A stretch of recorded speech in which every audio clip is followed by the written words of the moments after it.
They told you Elizabeth I lost her hair to smallpox at 29, but the smallpox was just the beginning. What she did to hide her baldness slowly poisoned her to death over 41 years, and anyone who discovered her secret paid the ultimate price. Stay until the end, because what they found sealed in her coffin after 400 years will shock you. October 10, 1562. A scream tears through the corridors of Hampton Court Palace that makes every servant freeze in absolute terror. Queen Elizabeth I collapses during a morning walk in the gardens, her body suddenly burning with a fever so intense that her ladies-in-waiting can barely touch her skin without recoiling in shock. Within mere hours, the royal physicians deliver the diagnosis that sends shockwaves rippling through the entire kingdom. Smallpox. This isn't just any illness. This is the most feared disease in all of Tudor England, a merciless killer that shows absolutely no mercy to rich or poor, peasant or queen. For a 29-year-old monarch with no heir and a kingdom constantly teetering on the razor's edge of religious civil war, this isn't merely a health crisis or a personal tragedy. It's a full-blown political catastrophe waiting to explode and tear the realm apart. The moment the diagnosis is confirmed, her Privy Council immediately begins holding secret emergency sessions in darkened chambers, whispering frantically amongst themselves about succession, while their queen fights desperately for her life behind closed doors. They all know the brutal, terrifying statistics that haunt every Tudor household. 1 in 3 people who contract smallpox don't survive the ordeal. And even if Elizabeth somehow manages to beat these horrifying odds, even if she miraculously clings to life through sheer willpower, the disease is notorious for leaving devastating permanent marks on everyone it touches.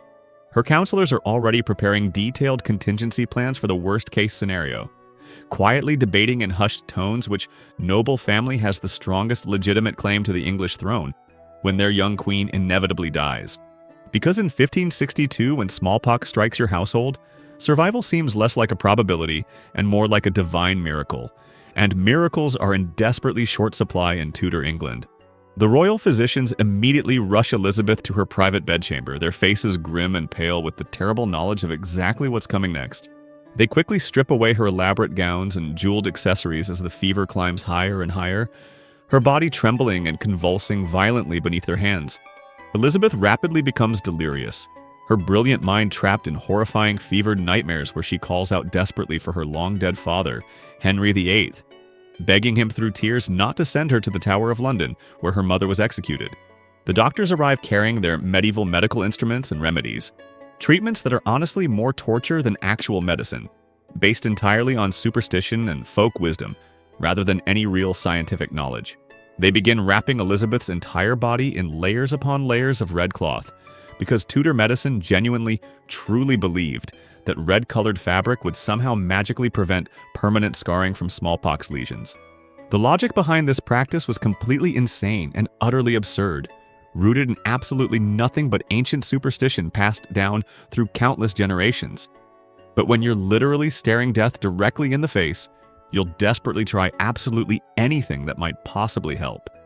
They systematically cover every single window in her chamber with heavy red curtains, drape thick red blankets across her bed, and even dress all of her attendants in crimson-colored robes. The Queen of England now lies completely cocooned in red fabric, isolated from the world, while her body erupts in painful pustules that spread rapidly across every single inch of her skin. Her face swells dramatically until she's barely recognizable as the beautiful young monarch that foreign ambassadors had praised just weeks earlier. The suppurating sores appear inside her mouth and down her throat, making it absolute agony to swallow even the smallest sip of water or broth that her ladies desperately try to force between her cracked, bleeding lips. For 6 agonizing days and nights, Elizabeth hovers in that terrible liminal space between life and death, while the entire kingdom of England holds its collective breath in terrified anticipation. William Cecil, her most trusted advisor and chief counselor, sends urgent coded letters galloping to every corner of the realm, preparing the nobility for what seems like the inevitable outcome. The Spanish ambassador frantically writes secret dispatches to King Philip II, telling him to prepare his forces for absolute chaos in England, because the Protestant queen is dying, and the Catholic faction will certainly attempt to seize this golden opportunity. Church bells across London ring mournfully, and citizens gather in the streets whispering fearfully about what will happen when their queen dies without an heir. Then, on the 7th day, something miraculous occurs. The fever finally breaks. Against all the odds, against all the grim statistics, against the dire expectations of every single physician in England, Elizabeth I survives smallpox. The court erupts in wild celebrations of relief and joy. Church bells that had been tolling in mourning now ring out in jubilant celebration across London, and massive bonfires light up the night sky in thanksgiving for the Queen's miraculous recovery. But as the initial wave of relief slowly fades, and Elizabeth gradually regains enough strength to sit up in bed and ask for a mirror, she's about to discover the absolutely terrible price that survival has demanded. What she sees in that polished silver reflection will haunt her for the next 41 years and set in motion a series of events that will eventually cost a man his head.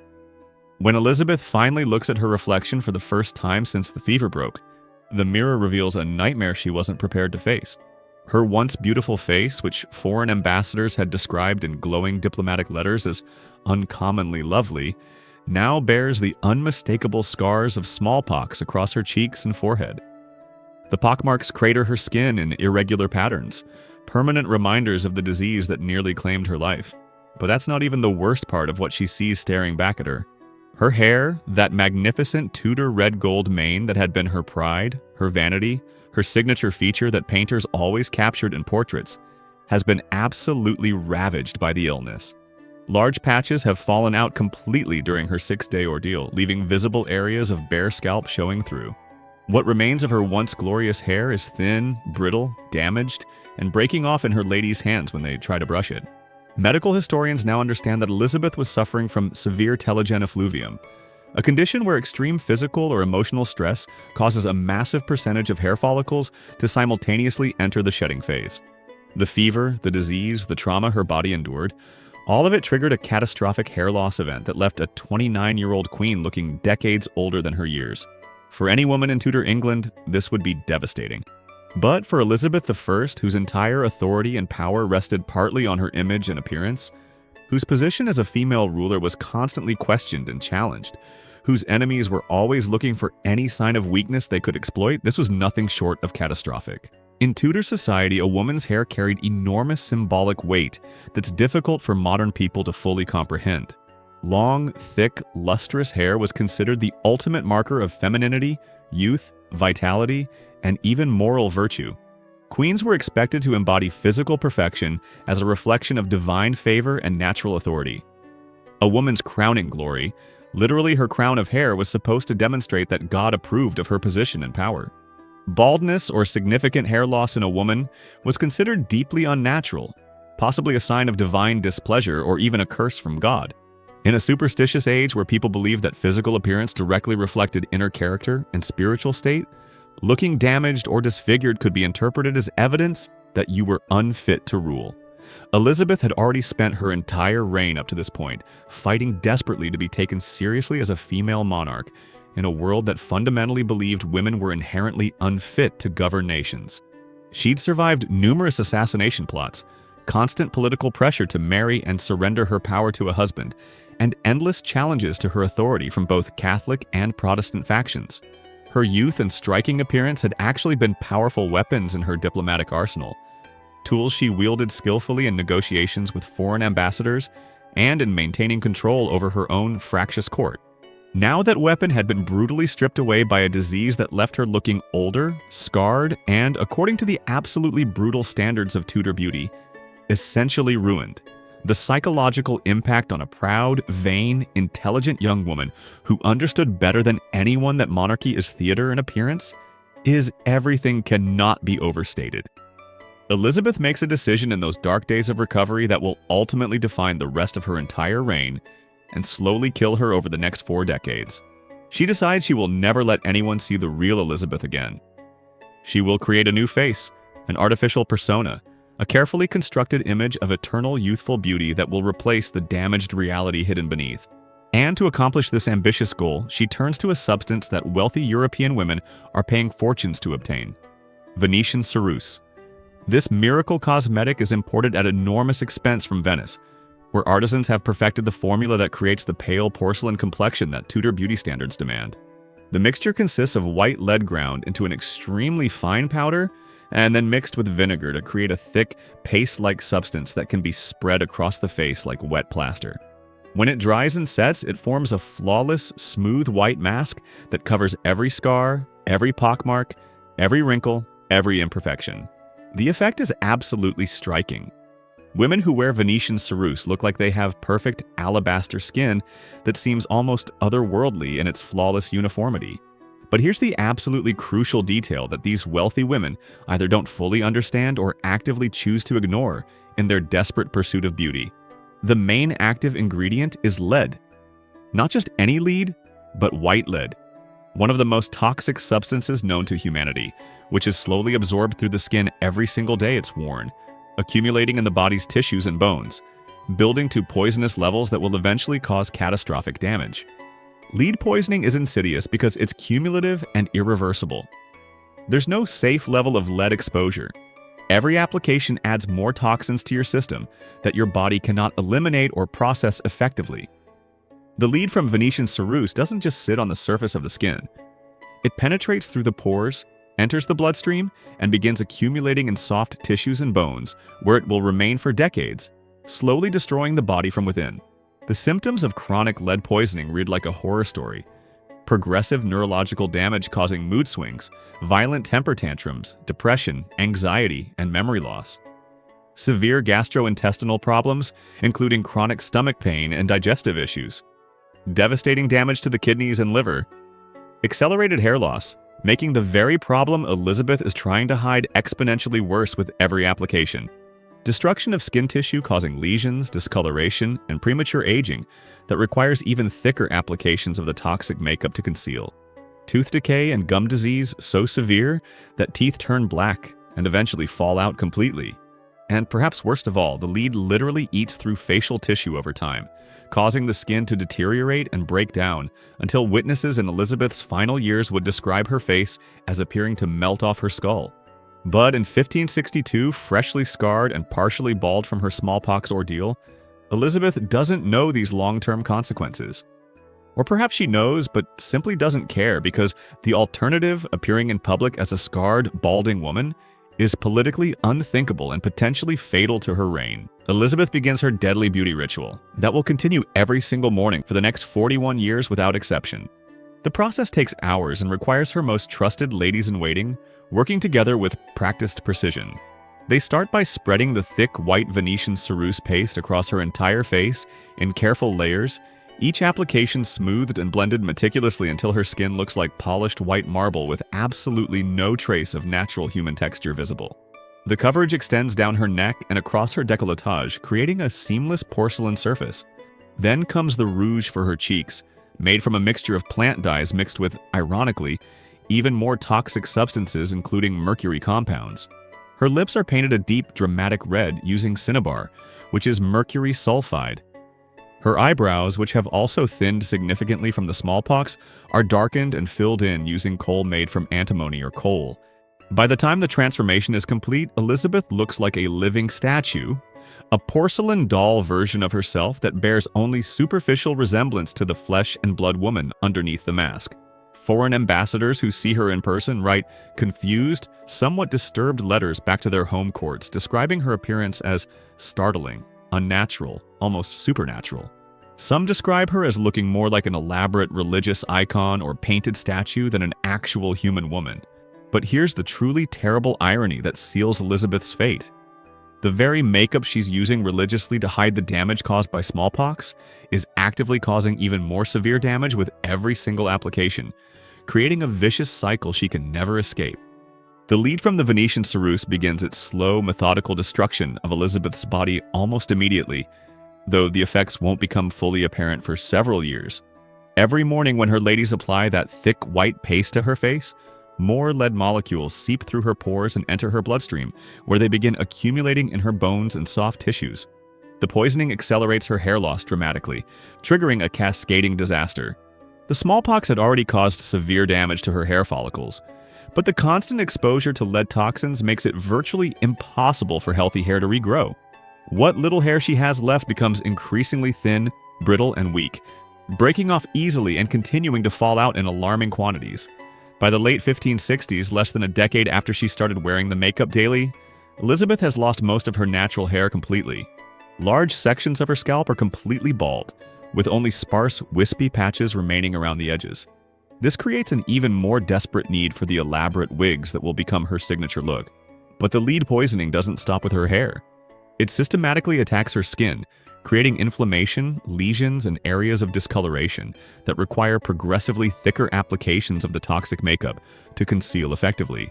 Her skin becomes so damaged and sensitive that even washing her face causes pain and bleeding. She develops chronic open sores that won't heal properly because the lead is preventing normal tissue regeneration. And here's where the nightmare truly intensifies. The only way to remove the lead-based makeup at the end of each day is with another toxic substance, mercury.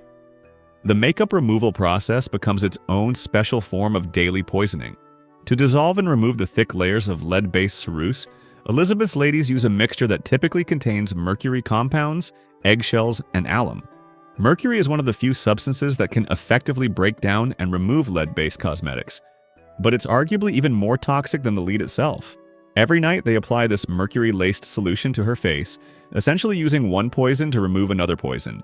The mercury penetrates even deeper into her tissues than the lead, causing its own unique set of devastating health effects. Mercury poisoning causes severe neurological damage, including tremors, mood instability, memory problems, and cognitive decline. It destroys kidney function and can cause severe respiratory issues. It creates a metallic taste in the mouth that never goes away. And perhaps most cruelly, mercury exposure also causes hair loss and skin damage, compounding the exact problems Elizabeth is desperately trying to hide. So every single day, Elizabeth is poisoning herself twice, once in the morning with lead-based makeup and again at night with mercury-based remover. This double exposure to heavy metal toxins creates a synergistic effect where the poisons work together to destroy her body faster than either substance could alone. Her teeth begin turning black from the cumulative damage, rotting from the inside out despite the best efforts of Tudor dentistry. She develops the habit of keeping her mouth closed in public or covering it with her hand when she smiles, trying desperately to hide the blackened stumps that her once white teeth have become. Elizabeth's personality begins changing in ways that everyone at court notices, but nobody dares mention openly. She becomes increasingly prone to violent mood swings and explosive temper tantrums that leave her advisors and courtiers walking on eggshells around her. One moment she might be gracious and charming, the next she's screaming at someone over a trivial offense and threatening imprisonment or worse. Her famous intelligence remains sharp, but her judgment becomes more erratic and unpredictable.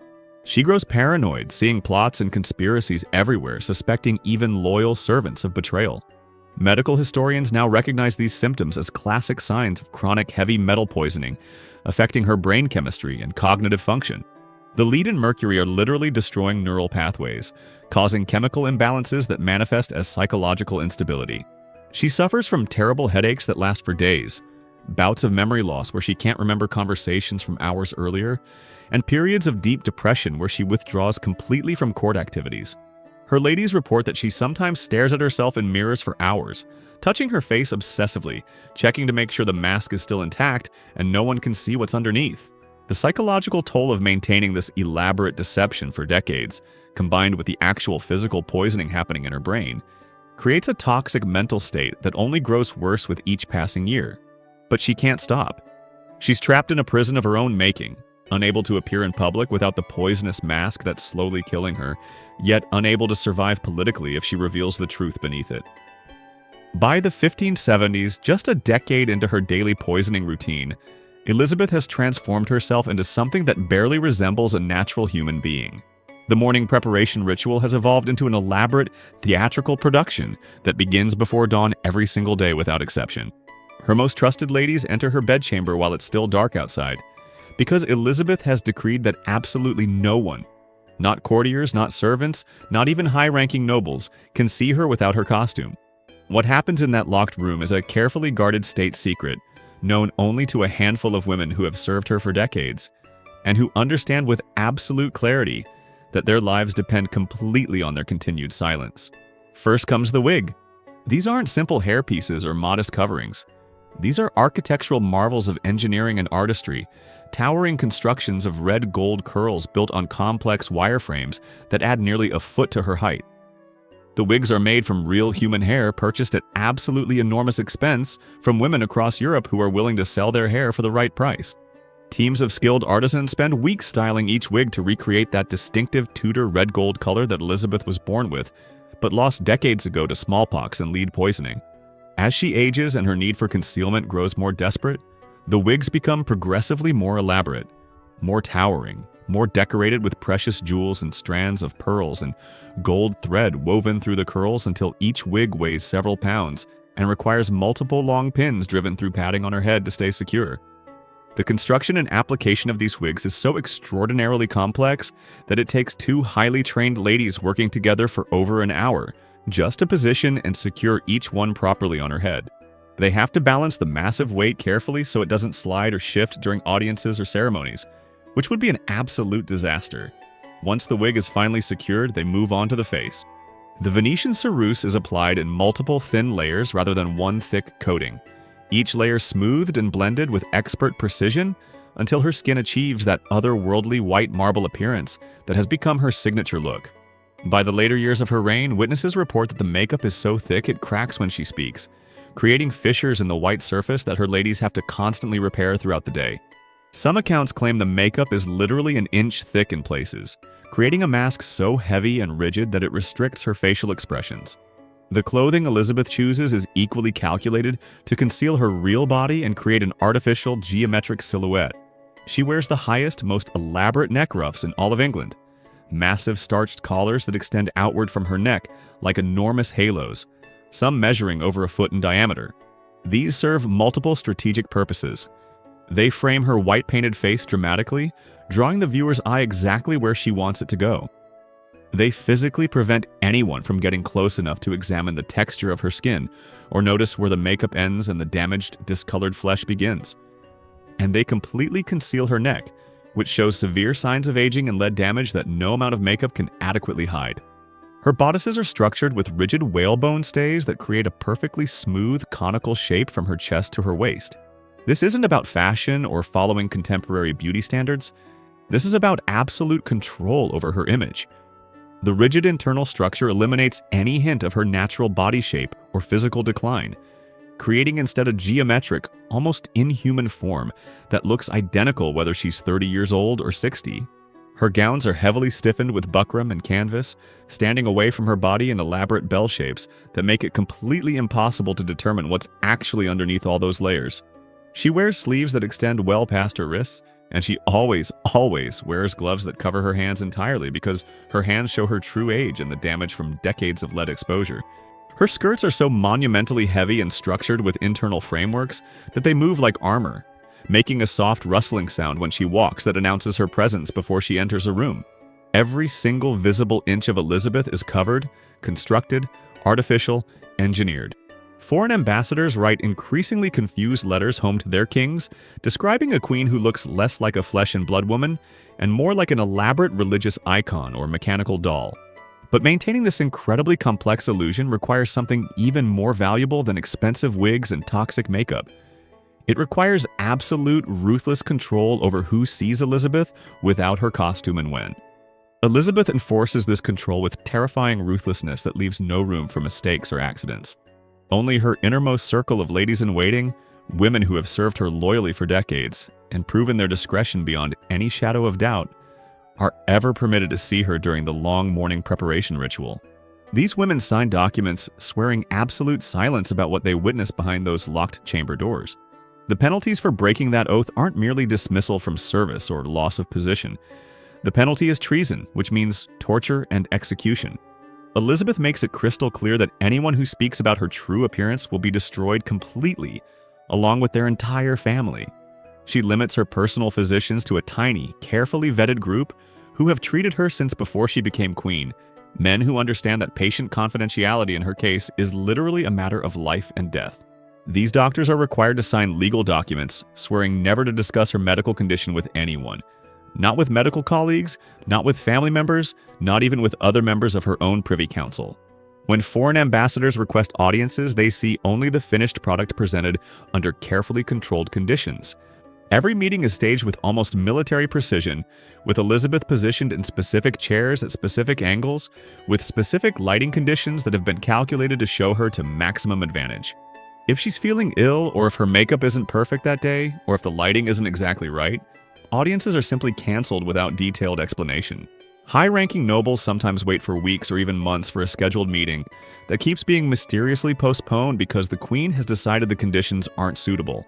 This level of obsessive control creates an atmosphere of mystery and intrigue around Elizabeth that actually enhances her power and authority, rather than diminishing it. Nobody really knows what Elizabeth looks like anymore. The woman on the throne seems ageless, unchanging, almost supernatural, more goddess than human. But maintaining this elaborate illusion requires constant vigilance and, occasionally, eliminating people who see too much or know too much. In 1566, just 4 years after her smallpox ordeal, Elizabeth falls seriously ill once again with what her terrified doctors fear might be a recurrence of the disease that nearly killed her. For several days, she burns with fever while her Privy Council once again prepares for a succession crisis. The illness is so severe, her condition so critical, that everyone at court genuinely believes she's dying this time. Her doctors desperately beg for permission to conduct a thorough, complete physical examination, something Elizabeth has absolutely forbidden for years. But the political situation is now desperate beyond measure. If she dies without formally naming an heir, England will immediately descend into brutal civil war. Catholic nobles are already quietly gathering forces to support Mary, Queen of Scots' claim to the English throne.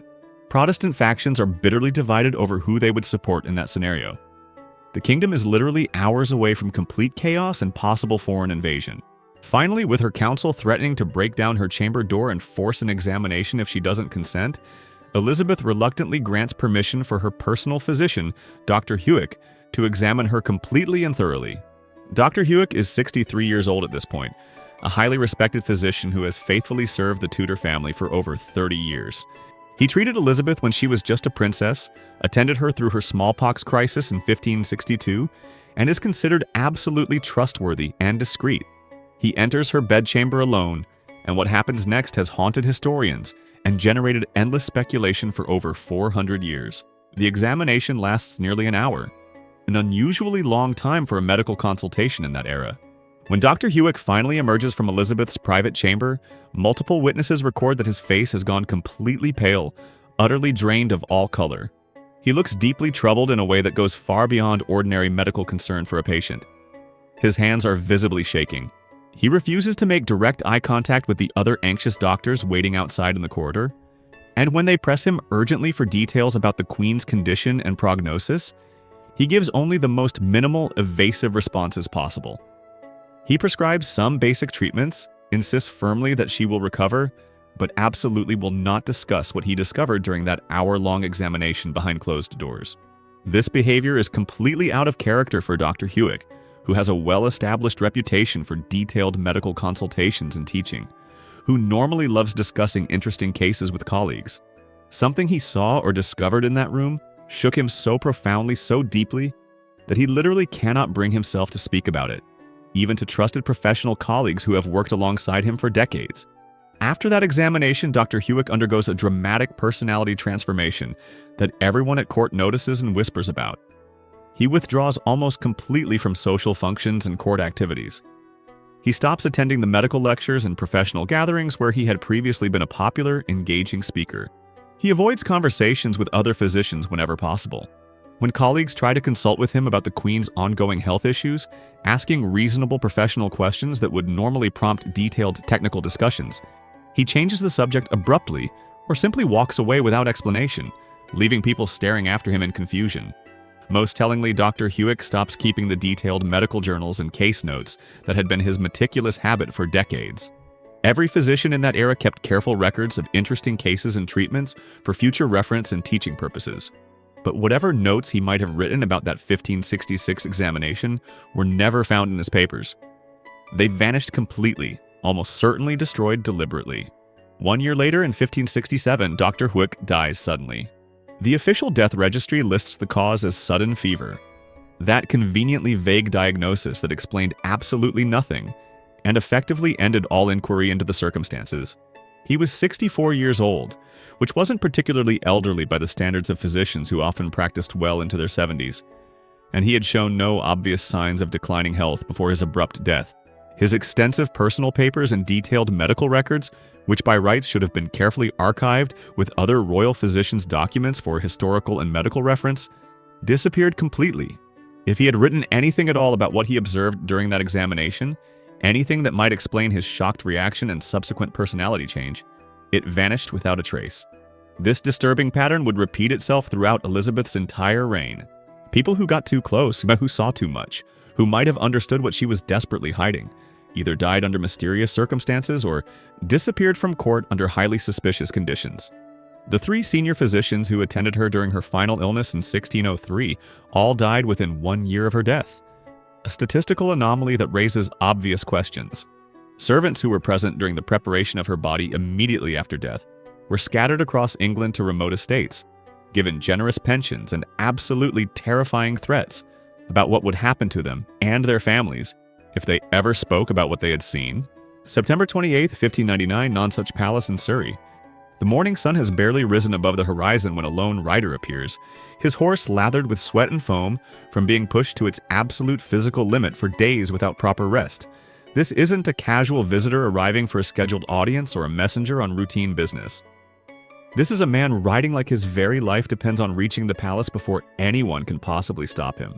Robert Devereux, the 2nd Earl of Essex, has just committed what amounts to military desertion and treason. He was supposed to be in Ireland commanding Elizabeth's largest army ever assembled, leading the campaign against rebellious Irish lords. But instead, he's abandoned his military post without permission and ridden non-stop for days, covering over 300 miles through difficult terrain, driven by absolute panic and desperation. Essex has been the Queen's acknowledged favorite for nearly a decade, a position of enormous privilege and power that makes him the envy of every courtier in England. But right now, he knows with terrible certainty that he's in serious, potentially fatal trouble. His military campaign in Ireland has been an unmitigated disaster from start to finish. He was sent with the largest, best-equipped English army ever assembled, with clear orders to crush the rebellion decisively. Instead, he's negotiated an unauthorized truce that achieves essentially nothing and makes him look weak and incompetent. His political enemies at court, led by the brilliant and ruthless Robert Cecil, have been sending detailed letters to Elizabeth for months, systematically poisoning her opinion against him and describing his military failures in excruciating, damning detail. Essex understands court politics well enough to know that if Cecil controls the narrative and gets to Elizabeth first, if she hears only the version of events that his enemies want her to hear, he's completely finished. His offices and titles will be stripped away, his reputation destroyed permanently, and quite possibly his head will be separated from his shoulders on a traitor's scaffold. So Essex has made the desperate, probably insane gamble of racing back to England, without any authorization or permission, planning to throw himself on Elizabeth's mercy and explain everything directly to her face before his enemies can completely destroy him. He reaches Nonsuch Palace at approximately 10 o'clock in the morning, still covered in mud and filth from days of brutal riding. His expensive clothes are stained with horse sweat and road dirt, his face is unshaven and haggard, his hair wild and unkempt. The palace guards recognize him immediately, the Earl of Essex, the Queen's famous favorite, bursting through the main gates like an absolute madman. He doesn't stop to clean himself or change clothes. He doesn't pause to request a proper audience through the correct diplomatic channels. He doesn't follow any of the elaborate, strict protocol that governs all access to the monarch. He simply storms through the entrance, his muddy boots tracking filth across pristine marble floors while servants scatter in confused alarm. He pushes aggressively through the presence chamber, where numerous nobles are patiently waiting for their scheduled audiences, completely ignoring their shocked, scandalized stares. He barges through the privy chamber where several officials try to physically stop him, but they can't quite bring themselves to actually restrain the Earl of Essex by force. The guards stationed at the final door leading to Elizabeth's private apartments start to move to block his path, but they're too slow and too uncertain about whether they actually have the authority to prevent the Queen's acknowledged favorite from entering. And then Essex crashes violently through the door into Elizabeth I's private bedchamber, completely unannounced, without any permission, at 10 o'clock on a September morning. He freezes completely, his forward momentum suddenly arrested. The sight that greets Robert Devereux in that single devastating moment will haunt him for the rest of his extremely short life. Standing there by her dressing table, wearing only a simple robe over her nightdress, is Elizabeth. But this isn't the Elizabeth that anyone at court has ever seen in public. This isn't the magnificent Gloriana with her towering red-gold wig and flawless white porcelain face and elaborate structured gowns that make her look like a walking monument. This is the real Elizabeth, 66 years old, caught completely unprepared and vulnerable without her costume. Her face is completely bare, without the thick layers of Venetian ceruse that she's worn in public every single day for nearly 40 years. Essex can see everything. Every pockmarked scar from the smallpox that nearly killed her in 1562, the deep craters that mark her cheeks and forehead, the wrinkled, damaged skin that decades of lead and mercury poisoning have turned gray and papery and almost translucent, the deep lines around her mouth and eyes that the white makeup usually conceals completely.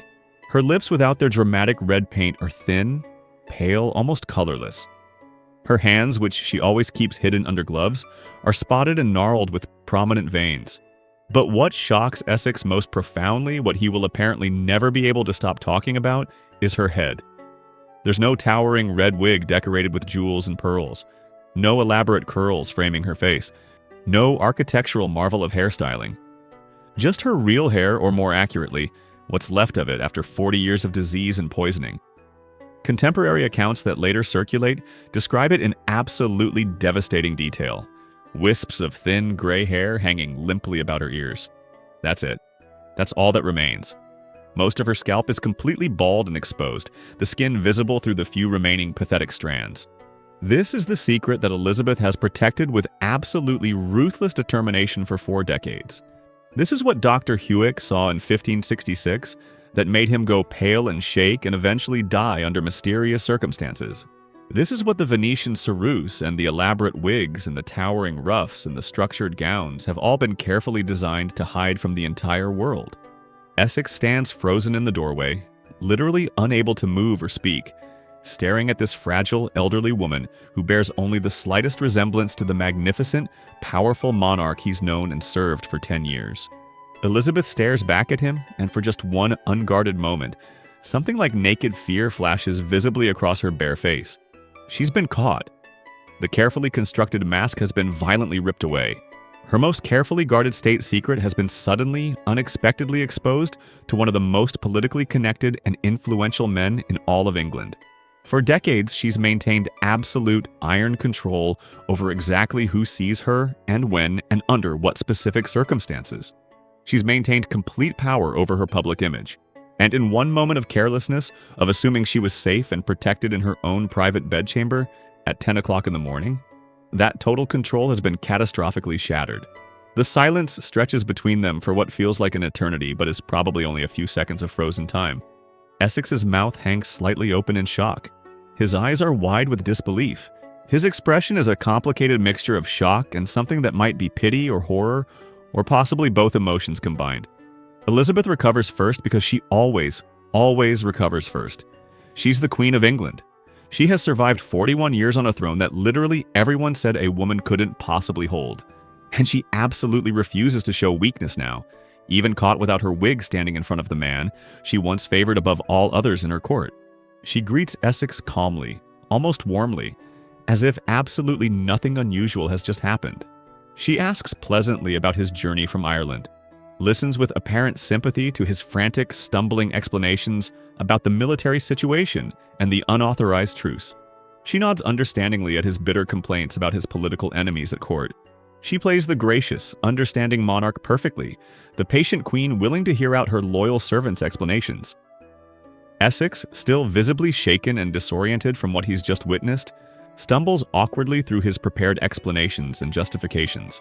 He keeps involuntarily glancing at her exposed bald head, then forcing himself to look away, then glancing back again because he literally can't believe what he's seeing. It's too shocking, too far removed from the public image he's internalized over a decade at court. Elizabeth acts as if she doesn't notice his repeated stares, as if everything is perfectly normal. She tells him sweetly that she'll carefully consider his explanations about Ireland, that he should go clean himself up properly, and they'll discuss the military situation more thoroughly later when he's rested. Essex backs out of the room, bowing repeatedly, still stammering his grateful thanks for her patience and understanding. The door closes firmly behind him. Elizabeth stands alone in her chamber, and anyone who could have watched her face in that precise moment would have seen the carefully maintained calm exterior crack, for just an instant, immediately replaced by cold, calculating fury that promises terrible consequences. Essex has seen her, really truly seen her, the aging woman beneath the legend. The one thing she has spent 40 years and countless lives preventing has just happened. As that day progresses, Elizabeth's demeanor toward Essex changes dramatically in ways that everyone at court immediately notices, but nobody quite understands the reason for. The warm, sympathetic reception of that morning evaporates like morning mist under harsh sunlight. By afternoon, Essex finds himself denied all access to the Queen's presence. By evening, he's under house arrest in his apartments. Officially, the stated reason is his unauthorized return from Ireland, his desertion of his military post, his negotiation of a truce without proper permission. All valid charges, all technically true, all worthy of serious punishment under military law. But the shocking speed of Elizabeth's turn against him, the absolute coldness that instantly replaces what had been years of obvious public favoritism, strongly suggests something far more personal is at play beneath the official charges. Essex, confined to his apartments and cut off from his allies, makes the absolutely catastrophic mistake of not staying completely silent about what he saw in that bedchamber. He apparently can't help himself. The jarring image of that bald, elderly woman in a simple robe is so dramatically different from the magnificent public queen that everyone sees at court that it strikes him as almost absurdly funny in its stark contrast. He jokes about it to close friends during the long weeks of his house arrest. He describes Elizabeth's appearance in mocking, contemptuous terms to anyone who will listen. He tells people about her crooked carcass, about the pathetic wisps of gray hair, about how old and diminished and almost pathetic she looked without her elaborate costume and makeup. The words get back to Elizabeth almost immediately. Of course they do. The court is absolutely full of informants and spies, ambitious people eager to curry royal favor by reporting any gossip or scandal. When Elizabeth hears exactly what Essex has been saying about her appearance, about the precious secret she's protected with absolute ruthless determination for 4 decades, something inside her turns ice cold and absolutely final. This isn't merely political betrayal or military failure. This is intensely personal humiliation. Essex saw her vulnerable, saw her real, saw the aging mortal woman beneath the carefully constructed image of eternal powerful monarchy. And then he laughed about it. He mocked her. He shared the secret with others like it was an amusing anecdote. He betrayed not just his queen in a political sense, but the woman who had genuinely cared for him, who had elevated him above other courtiers, who had perhaps even loved him in her own complicated, damaged way. 17 months after bursting into that bedchamber, Essex's head would be on a chopping block. The official charge was treason, leading armed supporters through London in what amounted to rebellion. But everyone who knew the real story understood.